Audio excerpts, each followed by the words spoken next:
Hello and welcome to the Silicon Alley podcast. Super excited you can join me today. I'm William Glass, CEO and co-founder of Ostrich, and of course, your host of the Silicon Alley podcast. Now, on the Silicon Alley podcast, I talk to entrepreneurs and top performers to understand what it truly takes to grow and scale a business. You'll get actionable advice that you can apply in your own business and life. Now, on today's episode, I sit down with Brad Feld, venture capitalist, entrepreneur, and advocate. Brad is someone who has been involved in tech from the early days, including working with the big names from the original Silicon Alley tech scene in New York. But before I jump into Brad's full bio and what you can expect on today's episode, if you have not already, subscribe and follow the Silicon Alley podcast so you get notified when a new episode drops every Friday. And if you hear something you like, be sure to share the podcast with others on social media, text, email, or however you see fit. So today's guest, Brad Feld, is the author of two new books, The Startup Community Way and the second edition of Startup Communities. He's been an early stage investor and entrepreneur since 1987. Prior to co-founding Foundry Group, he co-founded Mobius Venture Capital, and prior to that, founded Intensity Ventures.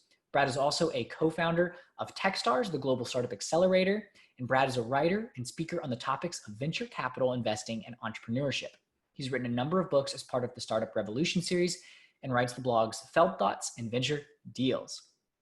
Brad holds a Bachelor of Science and Master's of Science degrees in Management Science from MIT. Brad is also an art collector and long-distance runner. He has completed 25 marathons as part of his mission to finish a marathon in each of the 50 states. I had an absolute blast speaking with Brad as he shared his insights across a number of areas, including leadership during a pandemic, advocating for social justice, and accessing mental health care when you have limited resources. There's also this notion of striving that he talks about at the end that I won't get into now to give it away, but you're going to absolutely love it. And I'd like to thank all the listeners who submitted questions for Brad. I was able to weave in two of those into the conversation. And for some of the questions we didn't get to, Brad's actually graciously agreed to answer those in written format, and you'll find the link to those responses in the show notes. Without further ado, I hope you enjoyed today's episode of the Silicon Alley podcast with Brad Feld. You got no time to waste, but still you hesitate. Caught in a circle saying, I'll never leave this place. Brad, welcome to Silicon Alley podcast. Super excited to have you on today. Psyched to be here. Thanks. Yeah, absolutely. And so It's nice to be in Silicon Alley, even though I'm in. Exactly. Yeah. Bring in Silicon Alley to you from New York, all the way from New York. Brad, looking at your career, you've been in the industry for 30 plus years and had a lot of success between startups on the VC side and all that. I want to start off our conversation today and actually take a step back and really understand a little bit more about the early days. And did you always have the entrepreneurial bug, and sort of what was that process like to really start your first business and lead you down this path? Yeah, I've never really worked for anybody other than the company that bought mine. Okay. My first one. So even in college, I was playing around with startups and entrepreneurship well before, it was in the 1980s, well before the phrase entrepreneurship was used on a regular basis. And I started my first company when I was in college. And there was a moment in time with my first business partner, where we would have an endless joke as we were building our business, which is if our business failed, we knew we could always go get jobs. Because we're both software developers and knew how to write code in the 80s, and PCs were starting to become a thing. So there was never really this career focus from me, and I've never really thought about it from that standpoint. Instead, what I've done is I've just jumped in and gotten involved in companies and technologies that were interesting to me along the way, and sort of they took me wherever they took me. Gotcha. And what was that process like? So you're just following interests. So were you planning on starting businesses, or like, how did that go from just following an interest to you actually starting your first company? I think my parents influenced me a lot. My dad's a doctor, and he had his own private practice. So he had a business, and it grew to be a fairly sizable private practice. So he was entrepreneurial, even though he was a doctor. And my mom was an artist. And she took it very seriously. She, when we were growing up, she worked in her studio Monday to Friday, 9 to 5, and she wasn't available to us. And the idea that both of my parents were in their own way entrepreneurial and creative around things that were interesting to them was impressed upon me sort of through my childhood and growing up. when I went to college, I went to MIT, and one of the things that happened prior to going to college, or two things that happened prior to going to college, were when I was in high school, or junior high school, I became very interested in computers when I got an Apple II when I got bar mitzvahed. I like to joke that I was a serious tennis player until I was 14. And I like to joke that the thing that derailed my tennis career was computers and girls. And along the way, my father did a nice job of introducing me to a couple of patients of his who were computer technology entrepreneurs. So I ended up as a teenager playing around with computers, but in the context of entrepreneurial activity. The other was my dad's brother, who was also a key mentor of mine, was a guy named Charlie Feld, became one of the most successful CIOs, or chief information officers, in the world, and really redefined how CIOs work. But he worked for Frito-Lay at the time, so a big business. So I got to spend some time with Charlie in the context of an innovative company in and around IT, because Frito-Lay was extremely innovative around what they were doing with handhelds in the late 1980s, before handhelds were a thing, handheld computers were a thing. So I got those pieces of intersection. And then the last was when I was, I guess there were two other things. When I was a junior in high school, an entrepreneurial friend of my father's got me a job in London with a company called Centronics. Okay. And I spent the summer working for what was a relatively small company. People may not remember, people on your podcast that are old enough will remember Centronics. There used to be a type of port called the parallel port on the back of computers, and it's what you plug the printer into. And before it was called the parallel port, it was called the Centronics port, because Centronics invented the parallel port. And they made printers. So I worked for them for a summer writing software to help them create character sets. So very early on, a software entrepreneurial type thing. And then between my senior year in high school and my freshman year in college, I worked for another startup. Again, a patient of my father's introduced me to them, that was a husband and wife company. And I was their first employee that wrote software for the oil and gas industry. I wrote 2 software products for them, and I continued to work part-time for them through college. I got paid $10 an hour, so I learned quickly if I worked 80 hours, I made twice as much money as if I worked 40 hours a week. But they also paid me 5% royalty on all the software they sold that I wrote. So it was kind of a proxy for equity. Like, I didn't know enough to know that I wanted equity in the company. But when I was in college, each month I would get a check. Sometimes I get a check for $1,000 or $2,500. One month I got a check for a little bit over $10,000, for the royalties that I was making on the software. And it helped me understand sort of the power of the economic power of creating something yourself versus simply working for somebody else. Yeah. That's interesting, that perspective that you had from your parents and being able to get connected from almost an entrepreneur, like you said, equity almost through the royalty structure. Well, the useful comment just to end with is it wasn't one thing. Yeah. Right. It wasn't one single thing. It was a whole series of experiences that I had when I was a teenager into college that gave me a different kind of mindset around work. Yeah. And today I think we would talk about as an entrepreneurial mindset. And I think in college and high school and throughout society, like the ability to get an entrepreneurial mindset or develop an entrepreneurial mindset is much more common. In the 1980s, it wasn't a common thing. Yeah. Certainly when I was in college, the idea of an MIT degree was a very good degree because you could almost be guaranteed to get, I remember when I was a freshman or sophomore, like a $30,000 a year engineering job was like, that was almost guaranteed. And because there was such a demand for engineers that had that kind of skill set. So it was just a very different frame of reference from this linkage of a number of different factors. Yeah, no, I'm glad you brought that up. And I think it ties into the new book as well, that talks a lot about complexity theory and all these different avenues when you think about building startup communities. How do you think about entrepreneurship today? And if someone was starting out or, building ecosystems to help entrepreneurs grow. And as you said, we've kind of had this shift where that word has become more common. And I think it's something that right now has a lot of momentum behind it. I'm curious what you think about entrepreneurship today and how do we foster that? Well, there's a lot to unpack in that in a short period of time. I feel really strongly that entrepreneurship and innovation is foundational in our society. In the same way that innovation and entrepreneurship was the path out of the financial crisis in 2010, and there was a massive sort of reconfiguration and transformation of the way that entrepreneurship and work worked across the globe. The democratization of it was phenomenal. Like if you think about where we are in 2020 with the idea of startup communities all around the world versus where we were even in 2010 or 2012, where people were starting to talk about entrepreneurship and innovation, but there was still look, if you're really serious about starting a company, you need to go to the Bay Area or you need to go to Silicon Valley.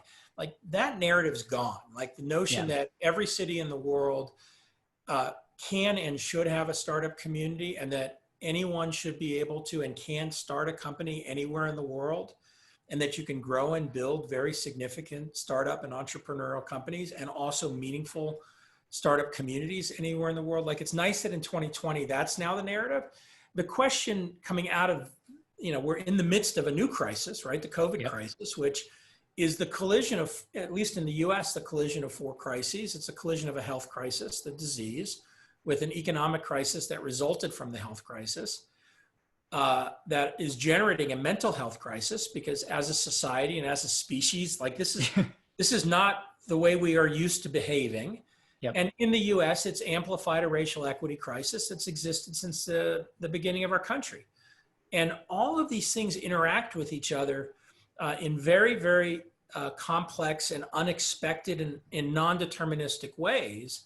But I continue to feel very strongly that the entrepreneurial activity and innovation is a fundamental way out of a lot of the dynamics of the crisis for our society.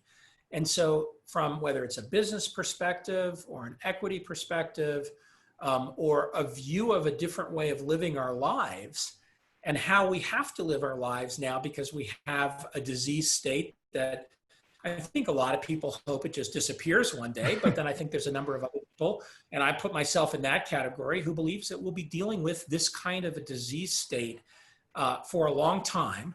And that many of the things that were normal parts of our life in the past, for example, the idea of going to an office to work, are things that are fundamentally changed forever. They're not things that will just, okay, everything's back to how it was. And in that, again, entrepreneurship and innovation is a path forward because of the need for so many new and so many different approaches, dynamics, ways of thinking about doing things, actual resources. In healthcare, obviously, complete reconfiguration of the way healthcare works, as we've learned from this crisis, how ineffective it is.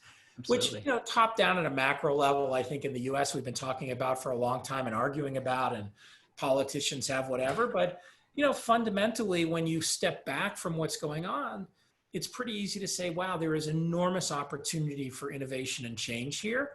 And we now have the stimulus to drive that. And I think that comes back down to the importance of startup communities and the development of them globally, both place-based. Mm-hmm. And now that we're dealing with a much more virtual world, the idea that having them in a virtual context that's not necessarily physically place-based, but also domain-based is more important than ever. And I think there'll be a nice evolution of that as well. Yeah, no, that's interesting. And I appreciate you bringing up those 4 points. And there's two specifically when you talk about what's going on right now, those 4 catalysts that are happening due to the health crisis that we're facing, that I really want to dig in on. And one of them builds off of the conversation that you had with Tim Ferriss on his podcast. And it was, you've been very open about mental health and your own struggles with depression and just how that's been in your life. And I'm curious, within the startup community and specifically folks that are in the early days, 2 questions. Have you seen a lot of people in the community that struggle with mental health issues? And then 2, for folks that don't yet have the level of healthcare access to therapists or things like that, what are some different coping mechanisms or ways that folks can seek the help that they need without necessarily having those resources if they are in the early stages of a startup?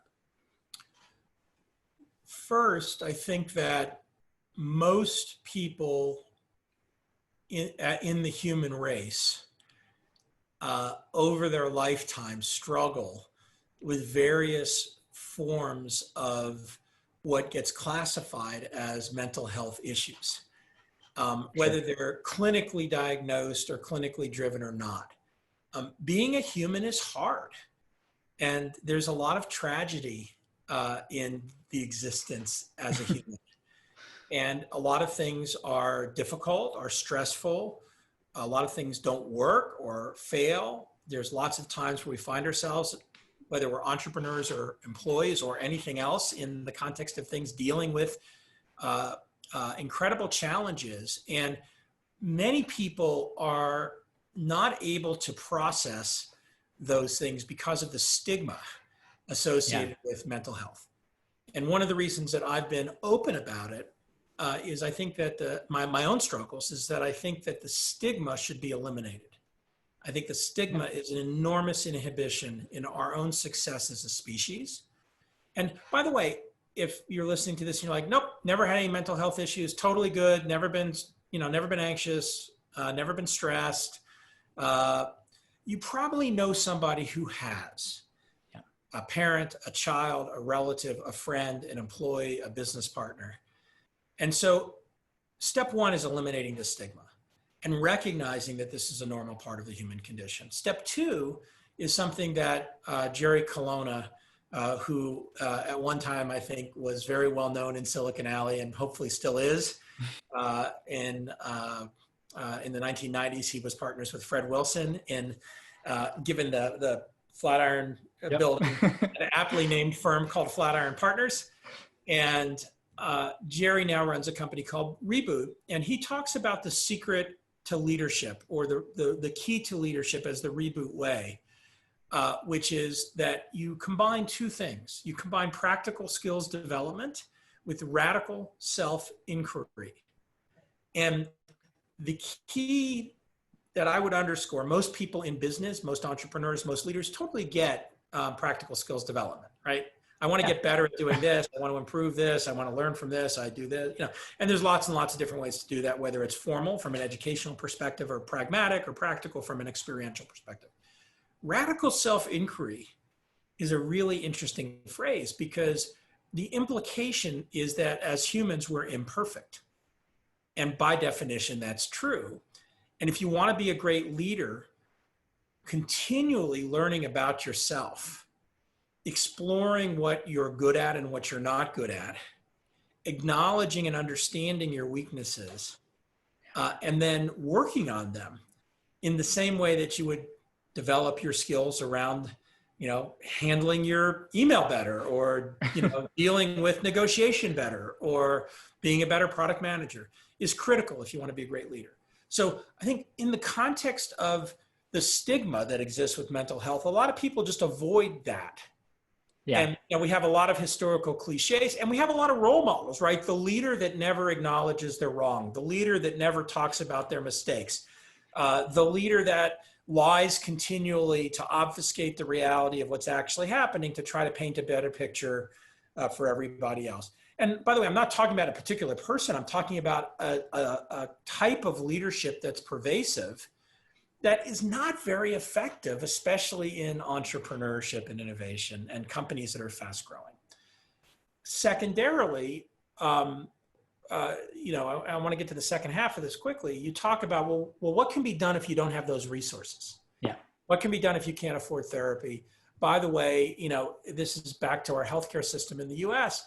Our healthcare system has systematically made it difficult for therapy and mental health resources to be available broadly for a variety of reasons, including just pure economics and cost. Yeah. And so, inequities around mental health get exacerbated because of the lack of support for therapy in so many places. So I think there's a number of entrepreneurs and a number of companies that are starting to emerge that are addressing some of these issues in creative ways.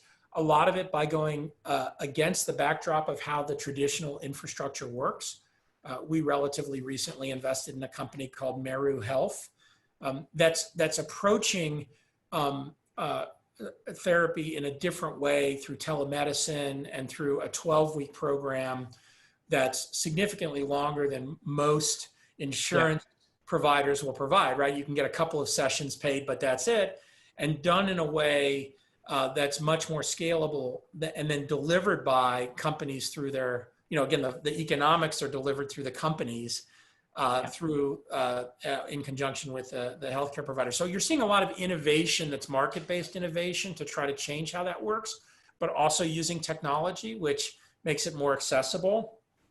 There's another company we're not investors in that's very focused, for example, on therapy for children, which is another, and teletherapy for children, which is another place that's very difficult. If you have to drive your kid to a therapist's office and drop your kid off with a strange person, that might or might not work. And for a lot of people, they're incredibly uncomfortable with it. And for a lot of people, they don't have the resources to be able to do that, right? So figuring out how to engage in different ways and different models, that's the innovation vector of it. The other is by having the stigma decrease, I think more and more companies, especially entrepreneurial ones, are recognizing the importance of even having non-therapeutic mechanisms for the mental health and emotional well-being of their employees. And having that be part of the conversation is also in and of itself helpful. Yeah, that makes a lot of sense. And looking at some of those resources out there that are coming out, and innovation, telemedicine, and all that, I think is especially helpful. I'm curious from a leadership perspective. One of the other things that we've seen in this kind of context as well is that now that everyone's working, not everyone, but a lot of people are working from home now, and you're seeing work hours extended and also exacerbating some of the mental health challenges. How do you think about work-life balance in the context of mental health? And, as a leader, how do you manage and lead teams based on your experience with this sort of dynamic that's occurring right now? I used to use the word balance in the phrase work-life balance, and I've grown to dislike it. I now use the word harmony because it implies something different. Work-life balance means somehow that there's a balance between the two. Yeah. And anyone who's an entrepreneur, like the other end of the spectrum, you hear a lot of people, and it comes oftentimes from a handful of venture capitalists, I think, have said this recently, is if you want to be a successful entrepreneur, you have to give up on work-life balance. And I think it's a very nonsensical statement and kind of an irrelevant framing of the problem. Okay. If you use the word harmony and think about harmony, as an entrepreneur, as a person working, again, in this context, we're all working from home, or as an employee working from home. Yeah. You're looking for harmony between the different pieces of your work and your non-work time. And that harmony isn't necessarily going to be equal balance, but it's going to sound good when the music comes out. We know the difference between things that are not harmonious and things that are harmonious. And by the way, if you think about extemporaneous or impromptu jazz, it's often not planned. Like when you're listening to really good impromptu jazz, the harmonies just sort of come together because they know how to do it. And every now and then there's stuff that's not harmonious, and like it snaps back into place because they know how to change the rhythm when things are out of harmony. So that's a framing I would encourage people to use. And then specifically, in the world of working from home or remote work, both the people at home, leaders and employees, as well as companies, have to come up with new cultural norms. So we have a lot of cultural norms in business generally, and in entrepreneurship specifically, around being in the office. And every company has different cultural norms. And they have different cultural norms about, and there are endless cliches of, well, if you're a startup and your parking lot is empty at 5:01, then people aren't working hard enough. Except for that might not be true, because if your cultural norm is that people are in the office till 5, they go home, they have dinner, they go home, they exercise, they have dinner with their family. And then when their kids go to bed at 8, they work for another couple of hours. Well, that's very different than if you have to stay at work till 8. And if you live in a city where you don't have an hour commute, so you're trying to work outside and stay at your office until the commute goes down, that actually might be an interesting cultural norm. So understanding that those norms are company specific, Okay. the leaders in the companies then need to work hard on both creating and modeling norms for the company so that everybody is working in a way that allows them to have harmony. And this would be examples of understanding how people have to work, your employee population, for example, that has two working parents, or has single parents that are working, that have kids. Because the dynamic, if you're two working parents or a single parent with kids versus if you're single or a couple that don't have kids, the dynamics of how you have to interact with your kids are different. And so just understand, or not kids, are different. By the way, if you're a couple with one working parent and one not and kids, again, it's different. So understanding that and building norms that are inclusive and accommodating to everyone is important. Next, think about the difference between somebody who's working in their apartment with two roommates. They've got, 3 rooms total in their apartment, and somebody else who's, living in a 10,000 square foot house with 2 kids and a significant other.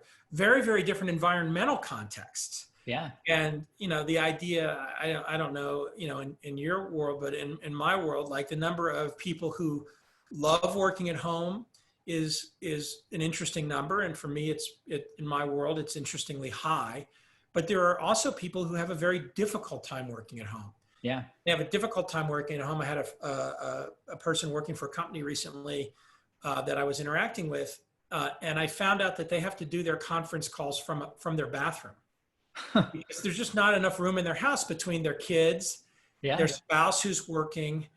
They just don't have privacy. They don't have a place where they can do a conference call and have focused private time. I said, well, how many hours a day are you on conference calls? And it's a he. He said, probably about 4. I said, so you're basically sitting in your bathroom 4 hours a day with a Zoom background. He says, yeah. I said, how's that going? He says, it sucks. It totally sucks. Yeah. And my question was, does the CEO of the company, are they aware that that's your context? And the answer was no. And I said, are you okay with me sharing that, not with you specifically, but as an example? And yes, and the CEO was shocked. Yeah. Not because of that specific, but that he as a CEO, again, he hadn't really thought of it. And it changed the way that company's cultural norms work. Here's one other example. A CEO who decided that they were going to go to a 4-hour work week. And they were going to go to a 4-hour work week because they have a high population that has kids. Mm-hmm. They did it in the summer. And what they realized was people were working, already 10 hours a day. Yeah. But they were also working 10 hours a day on Friday. And then they were catching up sort of on Saturday. And people were very clearly getting burned out because of the work norms of the company. Yeah. And what the CEO said is, look, you're going to work 10 hours a day, Monday to Thursday. We're going to try this as an experiment. 10 hours a day, Monday to Thursday. You got a 3-day weekend.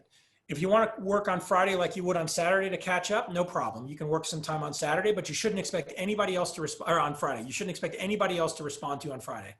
If people do, great, but you feel no obligation to be online on Friday.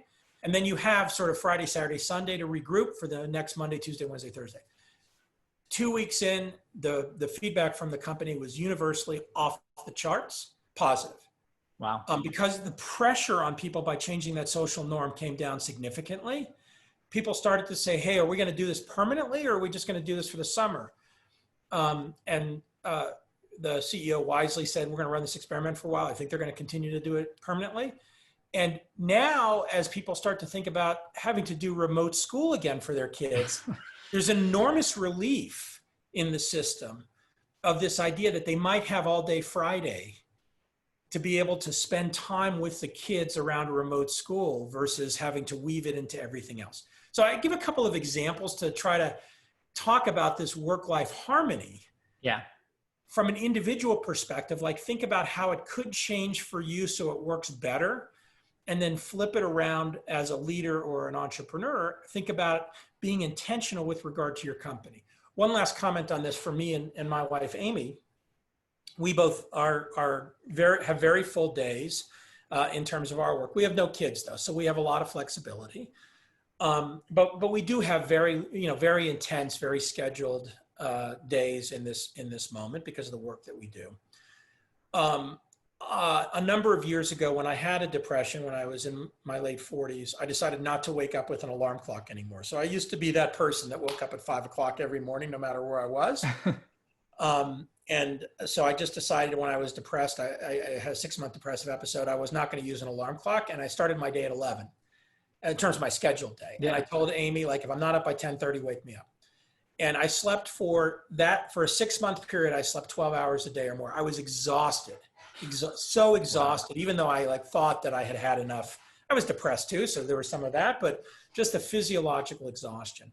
I no longer sleep with an alarm clock, and I usually wake up, Amy usually wakes up 5:30 or so naturally. I usually wake up sometime between 5:30 and 7 naturally, and we go to bed pretty early. We used to do something we called 4 minutes in the morning, which was before I left the house to go to my office, or if I was on the road before I started my day, we would spend 4 minutes together. And we would just have 4 minutes and just talk and just sort of sync up for the day as a couple. When COVID hit, we stopped doing that for some reason. And I don't know why, we just lost track of that. We're both so busy and everything was so packed. And about 6 or 8 weeks ago, 6 weeks ago, it was, beginning of August. So it must've been beginning of July, because we do a dinner each night, first day of the month, we call Life Dinner. For the software developers out there, it's not a date night. We do a retrospective to discuss the previous month. And then we do sprint planning for the next month. And we just, we kind of have that together as a rhythm. We've been doing that for over 20 years. And so beginning of July, we had Life Dinner, and we talked about how we weren't getting synchronized at the beginning of the day. Yeah. And so now what we do is I have a rhythm when I wake up. I brush my teeth, I go to the bathroom, usually the other way around. I go to the bathroom, I brush my teeth, and then I go meditate for 20 to 30 minutes every day. And then after that, Amy and I sit and have a cup of coffee together. And it usually takes us about 15 minutes. And we sit with our dog and we just have a cup of coffee together, and we enjoy, summertime, we enjoy the moment before the day starts. And again, changing our rhythm to look for harmony so that we can be in sync with each other about whatever's coming up and whatever the stresses are. The Ward Cleaver, Leave It to Beaver version of that is having dinner at home every night, right? Yeah. But I'm just giving an example. It doesn't matter what it is. Things like that are so powerful right now to be intentional about that I encourage everybody to dig into them. Yeah, no, that's great advice. And how has that reset you? How has that changed your days by making that small tweak of making sure that you guys connect? That small tweak is powerful because if Amy is anxious about something in the morning, I am aware of it through us sitting and having a cup of coffee together. And a lot of times when your partner is anxious about something, just by being together and talking about it, it lessens the anxiety. If same with me, if I'm anxious about something, she hears about it. If there's something that's happening during the day that's important or that, is really exciting, we tend to talk about that. If there's things that we're avoiding dealing with, that they might come up. We have both been very, very isolated during COVID. I'm very afraid of the disease for a variety of reasons. So I've only left the house 3 times since March 11th, and each time to go to the hospital for something. Wow. Amy today actually is the first day that she's going and visiting a friend at a friend's house. She's not as anxious as I am, but she's been about the disease, but she's been very accommodating. Yeah. She's had a few interactions, where a friend has come over socially distanced and they've sat with masks on and talked, but it's been very minimal. And I can feel her wanting to start and feeling safer with some of her friends about doing that. And, over a course of a week, we talked about it. I said, what, I'm being irrational here. I'm very comfortable with you being safe. Yeah. And you being responsible. And so that's my issue, not your issue. And so if you're comfortable, as long as boom, boom, boom, boom, boom, try it. Same thing about geography. We have another house in the mountains, And I've been very afraid of going to the mountains in Colorado because of the number of people from outside of Colorado that have come into Colorado, and it's one of the infection vectors for COVID. So we've stayed at our house outside Boulder. And that same kind of thing is in the conversation. You know, it's been beautiful here. It's beautiful in the mountains right now. We miss being in the mountains. You know, maybe we'll reposition ourselves in September, October, when there's less people in the mountains, and try that. Like, you can have those conversations, which are really hard for me to have at the end of a 10 to 12 hour day on Zoom all day long and on email all day long, when I'm emotionally exhausted and I'm kind of fried. And the best I can do is go for a swim in my swimming pool, or sit in front of a TV, or lay on the couch and read a book. Right. So it's knowing that, like, we know that at the end of the day, we're fried for a conversation like that. So, well, we can have them on the weekends, we can have them the first day of the month, or we can have them in the morning over a series of mornings. Yeah. No, I love that. And thank you for sharing sort of your experience and how that's affected you. On the kind of 4 major things that are happening right now, there's one that I think is also really important that we talk about. And after the murder of George Floyd, you reached out to some of your friends, people of color, to understand what you could do to support. And I'm curious, from the startup community, what steps should we be doing? What can we be doing based on your experience and sort of what you've learned to help support people of color and other underrepresented groups, such as women and other folks that have historically been underrepresented? Yeah, so let me start with, I understand and acknowledge that I'm a mid-50s white guy with tons of resources and tons of privilege. Amy and I have been philanthropically supporting social justice issues for 20 years. But after George Floyd was murdered, I felt very unhappy and unsatisfied with myself and my engagement as an ally in racial equity. And very quickly got to the place where, while racial equity has been an issue in our country since the inception of our country, you know, I was very unhappy with what I have been doing actively around it, especially in entrepreneurship and technology. I used the model that I used to engage with gender equity as a way to engage with racial equity. And my experience with gender equity goes back to 2005, when a woman named Lucy Sanders, who's the CEO of an organization called National Center for Women in Information Technology, reached out to me and said, I'm starting a new nonprofit. I want to get more girls and women involved in computer science. It's not for gender equity issues, but it's for reasons of innovation and competitiveness. We need more women involved for a whole variety of reasons. And the result will be gender equity. You know, I told Lucy, like, in that moment, I said, you had me at the word innovation.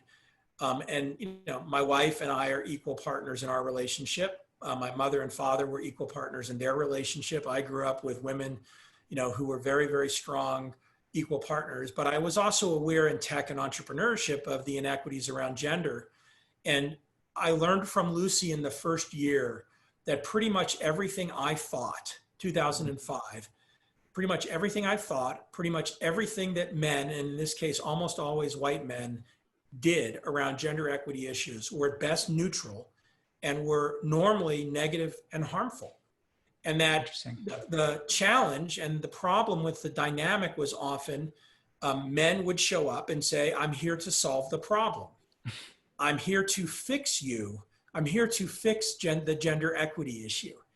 And if I'm a woman, you know, the answer is kind of like, I'm not broken, right? And, you know, you're the problem. You Mr. White male are the problem, and you need to change your behavior, not I need to change my behavior. There's a bunch more in that, but I use that as a frame of reference where in that first year, like, my view was I got it.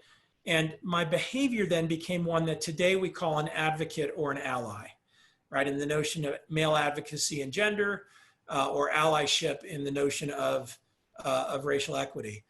And as part of that, the way that I engaged immediately after the George Floyd murder was, you know, I made a list of my friends in entrepreneurship and VC who are Black and brown. And interestingly, when I made the list, it was mostly men. Mm-hmm. which was in and of itself. And the other was, it wasn't a very long list.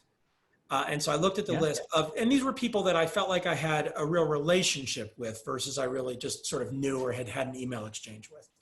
I reached out to all of them and I said, or to each of them, and I said, what are two things that you're currently involved in that I can help support with time, money, and influence?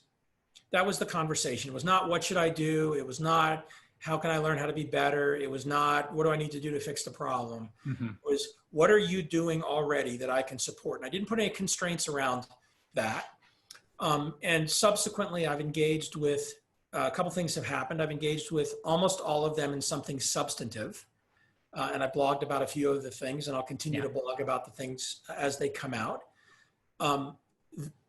They then have engaged me in their networks. So I've gotten to meet a number of other people in tech and entrepreneurship who are Black and brown, and vice versa. I've linked my networks to them. So it's bi-directional. I've approached it with the philosophy that I have, which has been hashtagged by Techstars now, called Give First. Probably heard of it. Yep. But it's this notion of give before you get. I'm willing to put energy in without knowing what I'm going to get back. It's not altruism. I expect to get something back, but I don't know when, from whom, in what time frame, in what form, in what consideration. And in a very short period of time, in addition to being able to engage and support other people as an ally, my rate of learning on this issue has been very, very, it's a steep learning curve, but it's a very rapid one. Yeah. Because of engaging in these issues, suddenly I'm being directly exposed to issues of racial equity or inequity that I wouldn't have otherwise seen or noticed or understood. And then as I go deep into some of them, and some of it's intellectual, and I'll just give one very specific example. In Tulsa, in 1921, I think most people probably now are aware of what happened with Greenwood or Black Wall Street, and essentially, this community in Tulsa of Black citizens of Tulsa who built their own community that was a very financially successful businesses, very successful community, growing very rapidly. The classic, like, lift yourself up from your bootstraps kind of America success story was literally wiped out, destroyed in 24 hours by white supremacists. And it's a horrific story. And, it's one that people may have heard of a little, but like so many people, like, I never heard that story. All right. I hadn't heard that story until after the George Floyd murder. And I heard about Greenwood a couple of times, and I'm like, gosh, I need to go understand what this is. Yeah, go read a book. There's a couple of really good ones, and you read it and you're like, this is extraordinary bad. Yeah. And it is an extraordinary example of white supremacy and racial inequity, not white supremacists, but white supremacy and the behavior of it in the context of inequity. Yeah. All right. So then you navigate that forward and, touching a couple of things. Now I have awareness of it in a different way. I had a conversation this morning with somebody in Tulsa. It's the 99th year since that. So the 100th anniversary is next year. And it's somebody who was introduced to me by somebody who knew that I was interested in this and getting involved in it. And it's a person who's leading the initiative for the centennial celebration of this massacre and doing a Black-led entrepreneurial event competition program in Tulsa, in and around the Tulsa startup community, with multi-million-dollar investment and investment outcomes for this, with a very specific focus, not just on racial equity, but on entrepreneurship and startup community. And all of a sudden, it's the willingness to engage. And I basically, in the conversation, said, I'm in, what can I do to be involved in this and be helpful with time, money, influence, right? So it's not just for me, it wasn't pick a few things and say, hey, I can help, and then I feel good about myself. It's in the same way that 15 years later, I'm still very involved in gender equity issues and try to be a force of good while making plenty of mistakes and then learning from those and incorporating them into what I do to try to be a better advocate and a better ally. Doing the same now over the next 20 years and I use 20, I don't say 20 absolute, over a very long period of time around racial equity and fundamentally around eliminating racism in the United States, because I think that should be the goal. Yeah.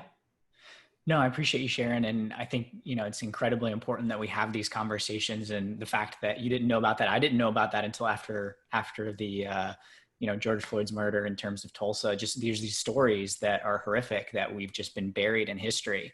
And if we don't talk about them, there's definitely no way that we're going to be able to solve some of the racial inequity and that exists today and that stem from all these instances. Well, another just to put a point on it that comes from it, right? I grew up in Texas, so I was aware of Juneteenth. And I knew what Juneteenth was. But I had never, as an adult, celebrated or participated in Juneteenth. And, as June was unfolding, I was very unhappy with myself for not doing it. And so I decided to commit to spending the day and celebrating and participating in Juneteenth. At Foundry, we gave everybody the day off to celebrate the holiday, and we encouraged everybody to engage and participate if they wanted. Mm-hmm. And many did in different activities around Juneteenth, and use it as a day of reflection around racial inequity and racial equity. And I had a very interesting, introspective, and powerful day. By the way, there are plenty of holidays during the year that I celebrate. And there are other holidays that I don't celebrate. I'm Jewish. I don't celebrate Christmas. Yeah. And, when I look at it today and I think about my going forward view of myself, I will celebrate Juneteenth now as a holiday in my world. And I will spend it, in the way that we do often around other holidays, right? Whether it's, I would say, Hallmark holidays, or, holidays like July 4th as an important part of my own experience as an American. Yeah. And things like that, from my frame of reference, like when you ask the question, it's not a checklist, and I don't care what people like. I'm not encouraging people to do a checklist. I'm encouraging people to think internally, go back to this notion of radical self-inquiry about what's important to them and what and how they want to engage with whatever the issue is, but then engage. Yeah. I love that. And Brad, around that self-inquiry, on the outside looking at your career, very successful career, I'm curious today, when you, having been introspective, how do you define success? Like, what does success truly look like to you? Yeah. So this is something that has evolved for me over my life. And it comes from a place where, as a kid, I was a classic high achiever, right? I was driven to get good grades. That was rewarded by my parents. I was intrinsically interested in learning. And so that was relatively easy to me versus somebody who wasn't intrinsically interested in learning. My value system, which again, I would give my parents a lot of credit for helping develop, but also some people that were very influential on me early in my life and then later. An example early in my life would be, for example, my PhD advisor, a guy named Eric von Hippel, who was incredibly paternalistic in a moment that I struggled with a lot of failure for the first time. I got kicked out of a PhD program. I had my first marriage blow up, and I had a successful business, but I was very bored of it. And again, in that moment, Eric was incredibly helpful with me redefining what success meant. The guy that was the co-chairman of the company that bought my first company, a guy named Len Fassler, who to this day is one of my closest friends and probably the mentor of mine I've learned the most from, not just about business, but about life. The reason I give this story is it's an evolutionary thing where, in my mid 50s, success no longer has anything at all for me to do about the normal things that people would point at. Have I been financially successful? Yes. Have I been successful in business? Yes. Have I created some successful things? Yes. Right? So you can use that label against a number of things I've done. Oh, by the way, have I had business failures? Yes. Have I had lots of things that I have done poorly along the way? Yes. Right? So those are all part of my own lived experience. And now at this stage of life in my mid-50s, and I don't know whether I have another day of life or another 50 years of life.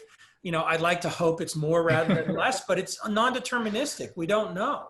Yeah. And COVID brings that into sharp focus. I read an email from somebody yesterday who is not a close friend, but somebody that's an acquaintance, who sent a note out that her father had COVID, was on a ventilator. They thought he was getting better.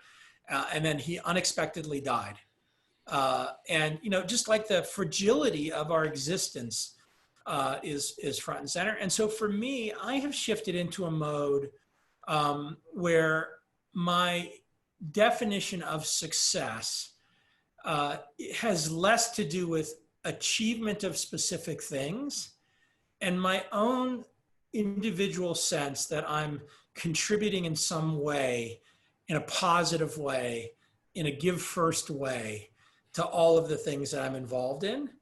And that, whether those things end up having externally defined definitions of success or not, if I'm a positive contributor into those things, that is rewarding to me. Last comment I make on this, I don't think I am using the word success anymore in my own narrative. Okay. Jerry Colonna and he wrote about this in his book, Reboot, The Art of Leadership and Growing Up, which is a book I'd recommend to everybody on the Silicon Alley podcast, including it has some good Silicon Alley linkages from Jerry's past in it. But in that book, he has a section, it's nearer the end, where we're sitting one day outside, this is a couple of years ago, and we're kind of talking about goals and success. And I said to him, I just sort of blurted it out. I said, I think I'm done striving. And I think striving is an interesting word because it's not a commonplace word. It's not a word we use all the time. Yeah. And if you think about what people generally do, especially in business or in different parts of their professional life, they're constantly striving, right? You're striving for the next promotion. You're striving for the next investment. You're striving for the next successful business. You're striving for the next, whatever the next is. Yeah. And this idea that there's more and that you're trying to get more of something that you can quantify, and then you're having this behavioral pattern of that. There's nothing wrong with striving. I think that's an important motive function. But in this conversation, which then went on for a long time, like taking that out of your motive structure creates a kind of freedom as somebody who has accomplished a lot that allows you to continue to participate. It's not that I'm not trying to have anything else in my life be successful. I'm not trying to accomplish anything else, but it changes the way that you engage with all of those things. And I'll end that with, and it's a notion from the new book, from the Startup Community Way, is that the important thing is not the parts. The important thing is the interaction between the parts. And that's the reflection back, is that success for me is the interaction that I'm having along the path. By the way, the last 53 minutes we've been together, this is the first time we've ever talked. Yeah. I hope you're enjoying this. I see a lot. I am. I see a lot of smiling from you. So like the Zoom virtual cue is that you're enjoying this. I enjoyed this conversation a lot. I have no idea whether 0 people other than you and me are going to listen to it, or thousands of people are going to listen to it. I don't care. You may have a success metric around that because of what you're trying to do. But what we just did, I know that whenever I get an email from you in the future about anything, I'm going to feel an emotional connection to you, and I'm going to feel an interest in engaging around whatever it is, because this interaction was energizing to me. And by the way, it was energizing to me on the heels of another 45-minute conversation that I had that was not a negotiation, but it had the context of negotiation. That wasn't very satisfying. It wasn't bad. Yeah. But, like I got out of that 45 minutes coming into this 45 minutes feeling pretty like flat.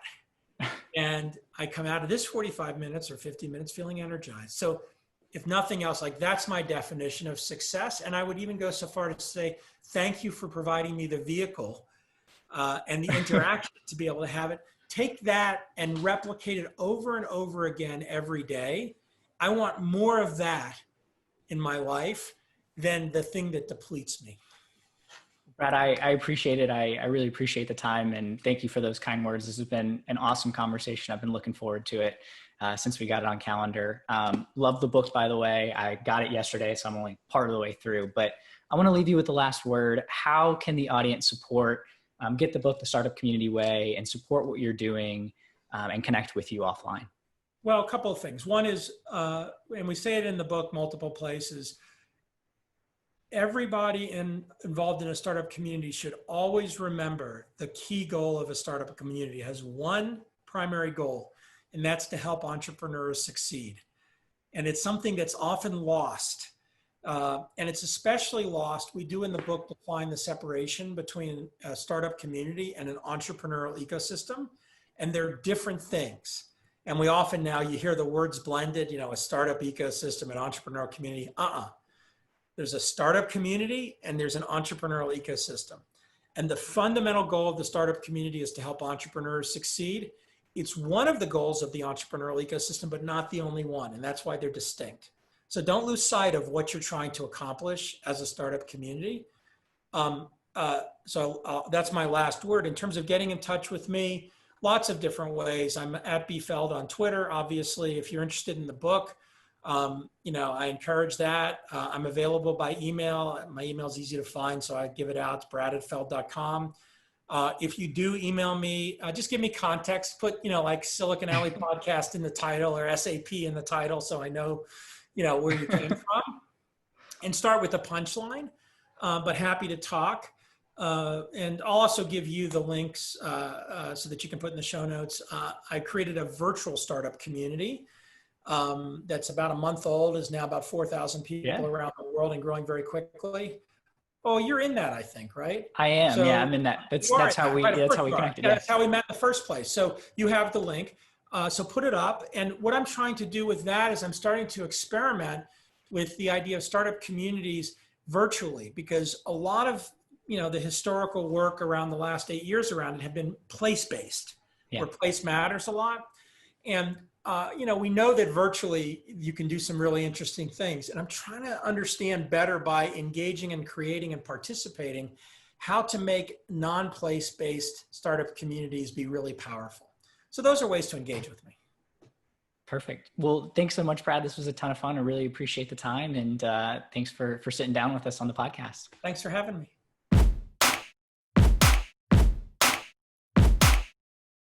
That's it for today's episode of the Silicon Alley podcast. I hope that you enjoyed the conversation with Brad Feld. Brad is someone I've learned a tremendous amount from, and I'm a big fan of his blog, Feld Thoughts. Please let me and Brad know what you thought of today's episode via social media, or leave a review on iTunes calling out this episode. And of course, be sure to share the episode with others in your network who you think would also enjoy it. Thank you again to all of the listeners who submitted questions, and be sure to check the show notes to find Brad's responses to those questions. And special shout out to Kyle Soderman and Andrew Holiday, whose questions were actually asked on the show. Hopefully I did not butcher them too bad. And last thing before we head out, be sure to grab Brad's latest book. And if you want to drop Brad a line via email, be sure to mention Silicon Alley Podcast in the subject line so he has context. That's it for today's episode. I'm William Glass, CEO and co-founder of Ostrich, and of course, your host of the Silicon Alley Podcast. Have a wonderful day. You got no time to waste, but still you hesitate. Caught in a circle saying